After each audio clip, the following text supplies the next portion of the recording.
Hey everybody, I'm Penny Kid with Pennywise Coaching, and I'm here with Hello, I'm Samantha Schultz, and Penny, I'm so glad that we decided to record just some of our thoughts and many deep conversations that we normally had. Great. So tell them a little bit about what you do, and then I'll circle back and then we'll just dive in. Okay, So yeah, excellent. So again, Samantha Schultz, I'm the owner of Plan Your Perfect Vacation, which is a travel agency that focuses on international travel plus Alaska and Hawaii. And a lot of you might be wondering, well, why are we talking about travel today? Or, why are we talking about this with Penny? And Penny and I have lots of conversations about how travel and money overlap, because obviously you need money to travel, but a lot of things that people don't think about when it comes to money planning and travel. So we thought it would be kind of fun to just share some thoughts. my job with Pennywise Coaching is really to help people learn how to, I say, make their money behave. I was an old social worker, and so it was all about behavior change. And I think money is the same, right? You don't just, at least in my world, money doesn't rain from the sky and just come, Hmm. you have to kind of take what you have to put it where your goals and your values are. And to me, travel is one of my values, and probably a lot of the people that are watching what we talk about, that's one of their, joys in life too. Now, if they don't care about travel, you can skip over this, right? But Right. I think you have said that you've gotten a lot of questions about, well, I want to go do this, but I can't afford it.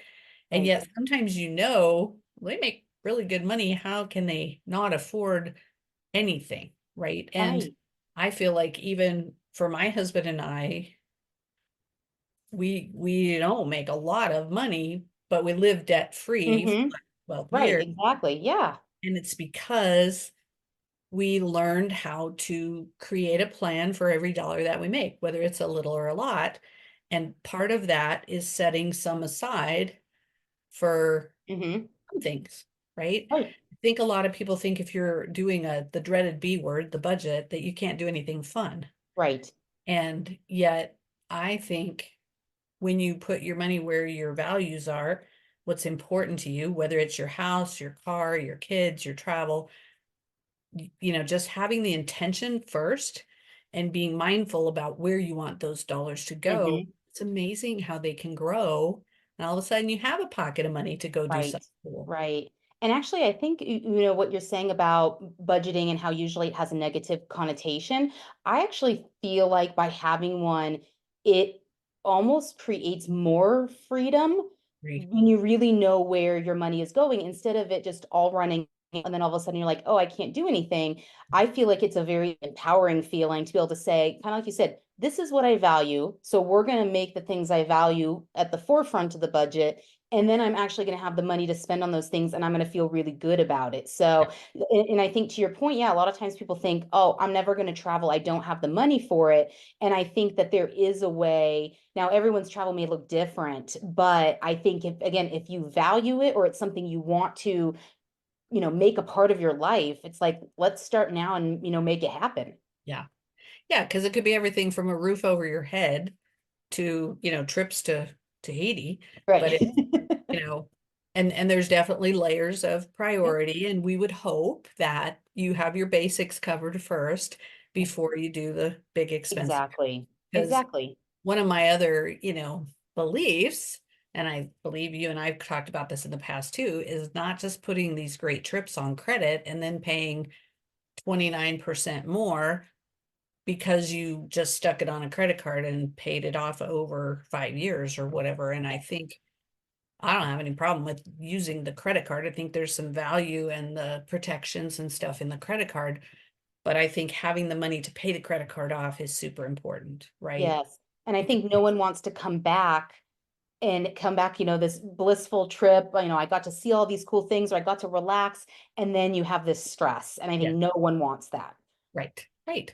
And I mean, when we were young, we went on a trip only to California and stayed with family, but put it all on a credit card. And my husband came back literally the next day and they let him go from his job. And it was like, no, we were planning on, we'll pay that off when we get Right. back. And so I think it was a very kind of eye-opening experience for me to be like, oh, you never know what tomorrow brings, right? It could be health Yes. stuff, it could be job loss or, other things that get in your way. But if you've saved the money and you've dedicated that money for the trip and it's virtually paid for before you go, Mm-hmm. and you've got the memories and you've got the stuff, you've already had the trip, right? Yep. And then you pivot Absolutely. for the next whatever is coming. Yes. One of the expenses that you and I were talking about last time that my daughter is finding in real time right now is young people that are getting married. And I know that's an intersection for both of us too, is like that time in your life when you're merging money and planning, and you think this is the only time I'm going to get married and the only honeymoon and the only trip. And um, you talk a little bit about what your experience has been when people come to you about that time in their lives. Sure, yeah. Whether, I mean, I do have a lot of people that come to me, they're, getting married, or maybe they've just started living together and now they're vacationing together or wanting to vacation together. And it is a very interesting time. And I know you probably experienced this too, where people, even if they do have a pretty solid budget, you've got two different budgets or maybe two different budgeting styles or two different ways of thinking about how you budget for things. So that's one thing. Or you have two people that come together and there is no budget at all, right? So a lot of times when I have a lot of honeymooners that come to me and they've been making all the plans, we got the venue, we got the dress, the flowers, the this, and then they'll say, well, we don't know what's like, there's not really a whole lot left for the honeymoon. And whether or not it's a honeymoon or again, you're just, partners wanting to go on a trip together, it's kind of almost thinking with that end in mind. Like if we want the trip, it's got to be part of that overall plan. And Yeah. so I think, you start with the end in mind. We both want to take a trip, but backing that out, it really starts with that budget. Mhm. And that's kind of where you come into play with like you said, there has to be the foundation in place before you can get to that other end. And I think the hardest part about what I do when I'm in those, consultation calls or I'm talking with a couple, is having these tough conversations where they may realize, oh, we might have to wait a whole nother year to go because we haven't saved enough, or they realize we're on completely different pages. One person, I always say wants champagne and the other wants beer. I like both, but Yeah. they, different budgets, different tastes. And Yeah. to find that out when you have your sights set on going somewhere in 6 months, that could completely derail when you're heading somewhere. So I think, kind of like you said, that foundation with you is so important to start because then that's only going to make like when people come to me that much easier because everyone's going to be on the same page and it's going to be a really fun process Yeah. versus maybe like a more stressful process. Well, you've helped me plan a couple trips, and I think the first question out of the gate is, what's your budget? How much do you want to spend? Because we were clueless, like where do we want to go and how much and what experiences, and I really appreciated that about you to kind of help, not just be like, sure, I'll plan it all and then, surprise you with the amount later. It Hmm. was, okay, what is your budget? Are you champagne or beer, Yeah. right? You want the high end of everything, and do you want a little bit of that and a little bit of you're okay with the budget rooms? Um, I really appreciate that about you because when you travel, you're spending your money too. Yeah. And there's times where you want to cheap it out, and there's other times where like, no, this one we want a little more luxury, right? Right. And there's even like, different components within a trip. Like there's just like with a regular budget, there's trade-offs. So when you're looking at your budget for your home things and you may splurge on having, maybe a couple different TV subscriptions, but maybe you pull back on something else. And just like with travel too, there are some people that'll say, I want the most economy flight, bare bones. But then, yeah, we want our hotels to be a little bit nicer, or we're okay with a moderate hotel, but we want to do some really nice tours. Mhm. And there's ways again of making those trade-offs. And that's why I think we have so many great conversations because building a trip is very similar to building a budget. And again, it's all about what are the priorities, but also, you've got to have open communication. It's open communication with yourself, with whoever you share the budget with, whoever's helping you create the budget. And I think that's the biggest thing is just understanding what's the expectation and then kind of almost playing Tetris to make those things work. What kind of issues do you see come up with, especially with couples, whether it's young or old or whatever, but when you're having that conversation, because you probably are in the thick of some of that with people too, that you've said, there could be a difference in the way they want to travel, how much they want to spend or whatever. Anything else that you can think of that maybe could be avoided if we could share that with people now? I think, yeah, definitely. Well, talking in advance. So like a lot of times just, hey, what do you envision? And I think this goes again with regular budgeting. Like if someone's thinking, at 5 years from now, we want to purchase a house. What type of house do you envision? And that's very much how I think of travel planning. When you come back from a trip, is it going to match what was in mind from the beginning?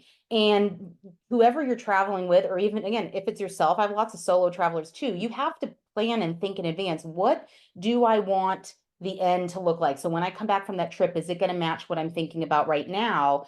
That's probably the biggest thing. But I think there are, we've talked about hidden costs, and there's a lot of things people will say, I'm pretty sure we can go here for this amount.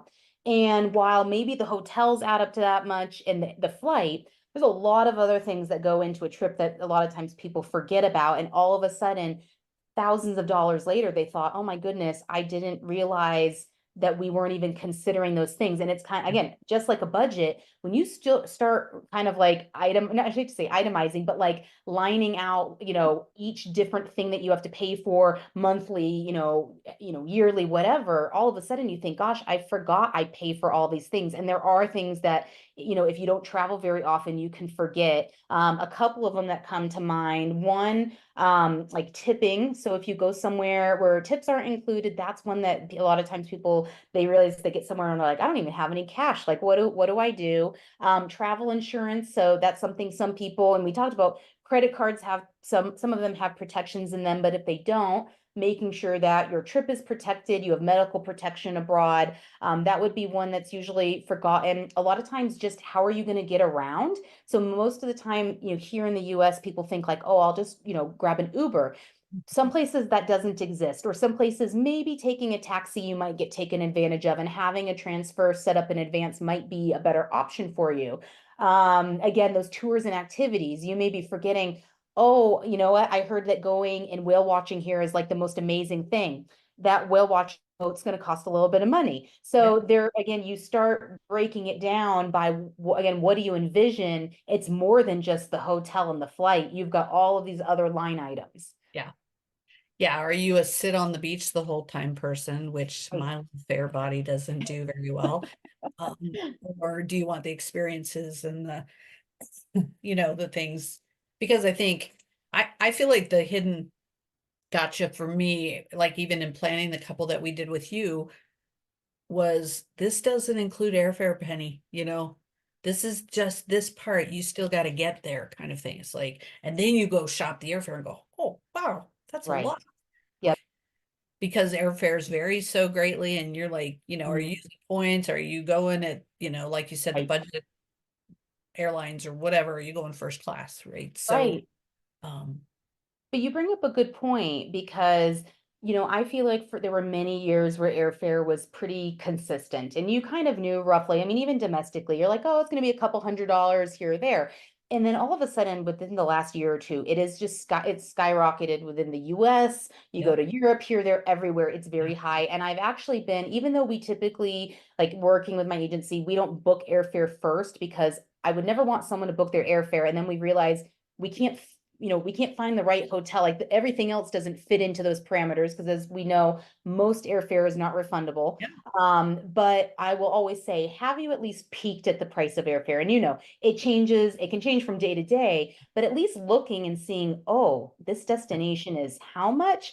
yeah, That right there can completely change the entire conversation. So even sometimes just kind of peeking at that, I always say the really big ticket items, it's your airfare and it's your hotel. Those are going to tell a lot to what the overall budget's going to need to be. And I mean, right, and when you think of, I think even a budget for, every day, would you agree like a big part is going to be your housing and your transportation? yeah, and food. Yeah, and yes, food. You know, Yes, those are probably the big three. You kind of need all three of those, you right, know? absolutely. And that's The thing Luxury. too is, even people will say, "Oh, I'm going to go to an all-inclusive and everything is going to be included." And not that it should be a lot extra, but you think about flights and things. If you have a layover, you might be grabbing something to eat or drink during the layover. If there's any delays, which you hope there aren't. So those are also hidden costs that sometimes we can't even really anticipate until you've started traveling, that it's like you almost have to have, it's like having that extra savings fund for a rainy day. It's like a little savings fund for the unexpected when you travel, or say you are laying on the beach and you realize, I just have to have a pina colada and I wasn't planning on having one. No one wants to have to say no to themselves every time on vacation, but you also want to feel, good about your choice too. What are some ways that you, when you're traveling, what ways do you like to kind of cut corners and save some money? Yeah, so well, I definitely I'm not a big spender when it comes to flight. So even though I would love to lay down on everyone, especially on the long ones, I choose not to, but I've actually gotten like I think there's ways to make flying comfortable. A really great neck pillow, just what you wear on an airplane, just the comfort level can make it Okay. easier to be able to take a quick nap. Well, I always bring a refillable water bottle. Yep. Airport water is, I mean, not even just airport water, even having to get water at a hotel. Like, say you just like having water by your bedstand. Most people don't realize, even if you don't want to work out when you're on a trip, you can go into the gym and refill your water bottle for free. So don't be buying water at a hotel. Another thing too is I always travel with food. You always have to be careful. Make sure you're not bringing like fresh fruits, vegetables, and things. That's not allowed in most countries. That anything prepackaged, I mean, for one, for the airplane, and I talk about delays. Unfortunately, flight delays and cancellations are abundant these days. And you could find yourself, even if you're already on the plane, sometimes sitting there for an hour or two, and you may get hungry and you cannot rely on, well, I'm going to wait for the soda cart to come by. Yeah. So I always at least have some water with me, and I always have a snack with me, or even sometimes multiple snacks.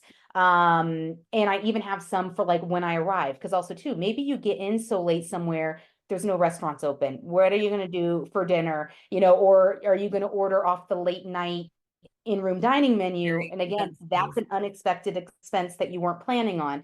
Bigger scale, I like to travel more off season. So I like to travel when it's not most expensive. So that's, something, that's a kind of a whole nother conversation, but that's not even just little things like snacks and drinks, but just, what time do you go? And maybe, being a little flexibility in your schedule goes a long way in saying, you know what, yeah, I would love to go when I know the weather is going to be absolutely perfect, but I'm okay maybe if it rains a day or two, and Yeah. go during those times, and you can usually save a good amount of money too. And I Yeah. also like it that there's less people usually. Right.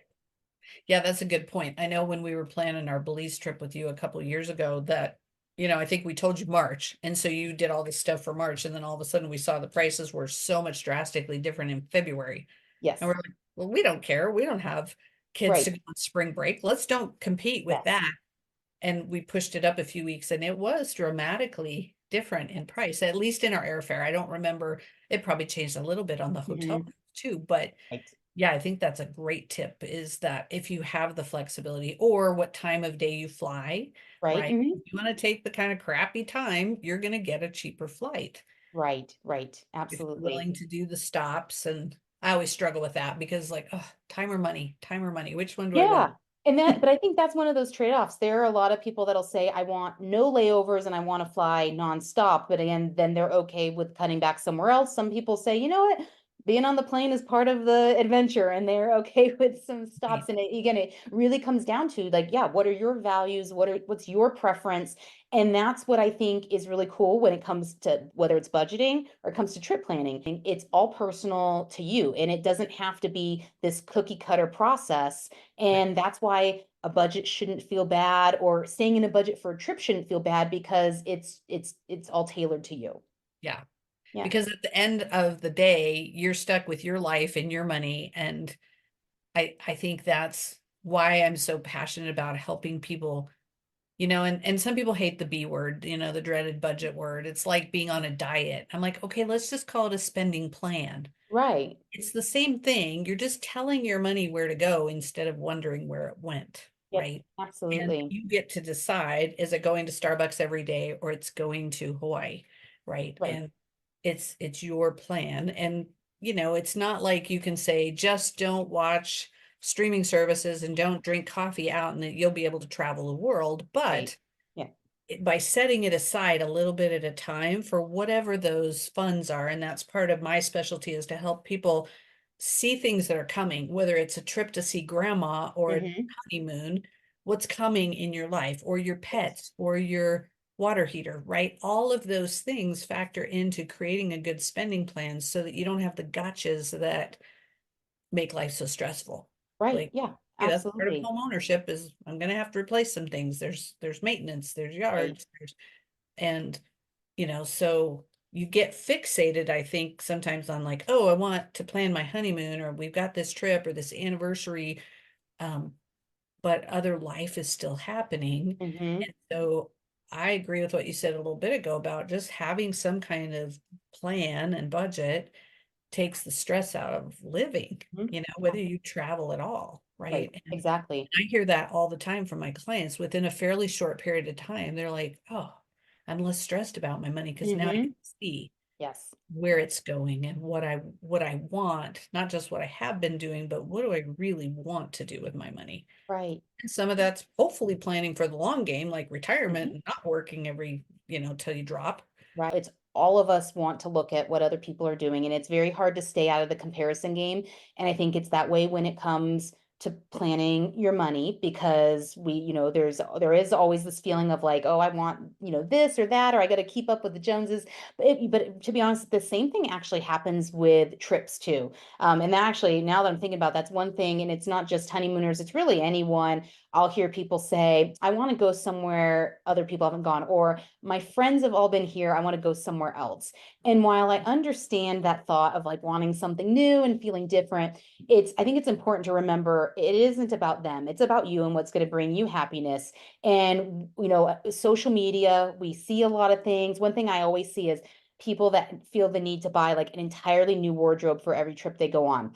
Actually, it's funny. I'm wearing this sweater today. I can tell you I have photos of wearing this in Paris back in 2017. I had the sweater that long. I would rather spend my money on travel than spend it on having all of the newest, trendiest clothes. And yes, a lot of my travel photos, I'm wearing the same things. But at the end of the day, am I remembering the destination or am I remembering that I had the newest wardrobe? Mhm. Again, but it's values. And there might be some people that say, you know what, my wardrobe's pretty darn important, and that's okay too. There might have to be something else that then, is kind of deprioritized. But that's how I look at it, and that's how I kind of, even in my personal life, I make trade-offs. And I think again, those trade-offs are personal to you, kind of like you said with coffee. Some people, maybe the coffee is the trade-off and that does the trick. But if you're like, that is not going to happen, all right, what's the other thing that you can potentially, say, I'm not going to spend as much on, and Yeah. I'm going to not prioritize that. Yeah. Yeah, because and I think sometimes when I tell people what I do, they think I'm going to come in and tell them they can't have any fun and you can't spend any money. Hmm. And I'm like, it's your money, it's your plan. I Right. don't tell you how to spend it. I just help you start seeing and creating your plan and your systems that Hmm. are sustainable, right? And I don't think it should be about deprivation, that you Right. shouldn't always have to say, no, no, no, I can't do it. But living within your means gives you a whole lot more. You can sleep at night, right? Yes. And, you know, maybe, it's hard to follow you on Instagram, you know? It is so cool, it's really tempting to have that comparison FOMO kind of thing.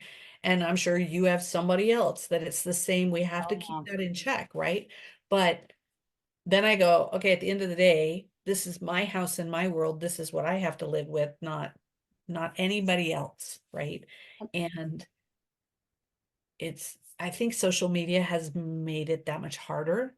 Yep. Maybe back when I was younger, when we didn't have that, you didn't know what your friends were doing, or Right. you might have seen if it was your coworker that they came and showed you some pictures, but it's so in your face all the time that if you're not careful, you sacrifice your own, like I said, retirement, or your people come to me with tens or hundreds of thousands of dollars in debt because they've lived according to what somebody else could Right. do, and they really couldn't afford to do that. So whether it is your personal spending plan or your personal vacation, you've got to look at what's going to make you happy. And that's going to be, I think, the biggest value overall. It wasn't a whole lot more expensive necessarily, but because you have expertise, I didn't spend hours and hours and hours researching stuff that I don't know anything about and probably would have wound up in the scary neighborhood or whatever. And um, we actually started working together right before the pandemic, Yeah. right? We had planned that trip and we were going to go to Alaska in 2020. And oh my God, you could probably write a book about your whole experience during that. You Yes. know, that was quite the thing. But I have to say, who could have planned that, right? That's not why I used you. I didn't know the world was going to fall apart. Mm-hmm. But it made it so much less stressful to have somebody in my pocket who knew how to navigate. You didn't expect a pandemic either, but you'd Mm-hmm. have things close or cancel or Right. whatever. And so there's some peace of mind to have somebody who's the expert Yep. in that arena. Yeah. Well, and I think in anything, I mean, just like you being the expert too. And I think sometimes no matter what the field is, someone that's an expert in, helping people with their finances or someone that's an expert in, I mean, I even think of like hairdressers or, whatever, real estate agents, Doctors. you know, we all will only have so much time. We only have so much brain capacity. We cannot all be experts in everything.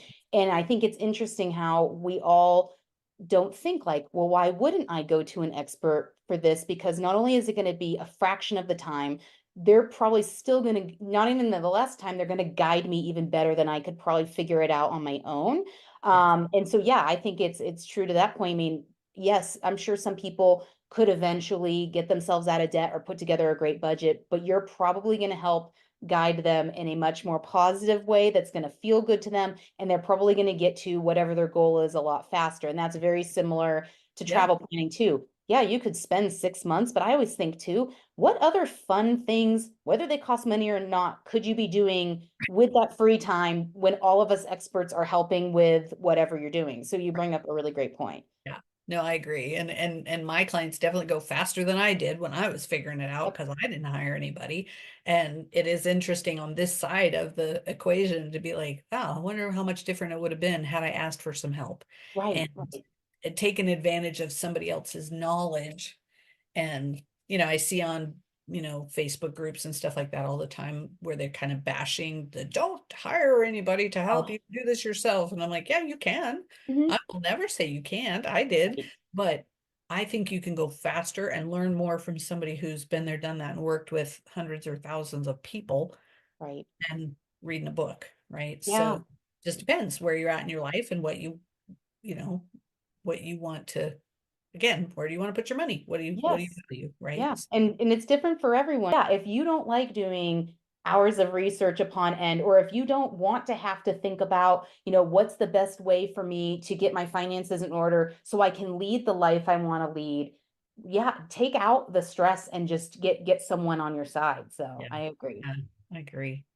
Well, this has been lovely. I know we can talk all day, so we'll I try to know. speak longer than we Yeah. want. I have a pretty cool travel budget that I can include in our stuff that people can download and just it helps kind of get the brain dump out of your head Mm-hmm. so that Yep. you can start seeing what the cost is, whether Right. it's don't forget to board your dog or, all those hidden costs that, Right. Yes. so Yeah, that's a I'll big include one. that. Absolutely. Welcome to share that with your people as well. So Yeah. And I think anyone that is watching, if you're still saying, I cannot travel, I don't have the money, I think that's where it's like, okay, you've got to talk to Penny first. Don't talk to me and yeah. talk to Penny. Get the foundation in place, and then we'll get the travel plans in place. But I definitely don't think that it is one or the other. It's just getting everything done in kind of the correct sequence, and then everything's going to feel good. Well, why don't you share your ways to reach out to you and I'll share mine and we'll put them in the notes or the newsletters. Yeah, absolutely. So I can be reached best at my website, which is www.planyourperfectvacation.com. So Plan Your Perfect Vacation is it is my business name. You can also find me on Instagram too. So as long as you remember that name, you'll be able to find me. But please reach out anytime and say hello. Great. Yeah. And mine is pennywisecoaching.com. Same thing. If you poke around my website, there's contact buttons and stuff. And I'm more on Facebook, a little bit on Instagram, but yeah, and I love meeting with people for an initial discovery call. So don't be afraid to contact either one of us and just ask, and then we'll, figure out where we go from there. So Absolutely. Well, thanks for the chat today, Penny. It's always good to talk with you, and I just love that we have so many things in common, and we're able to share all of this knowledge with everyone. me too. Thanks so Yeah. much.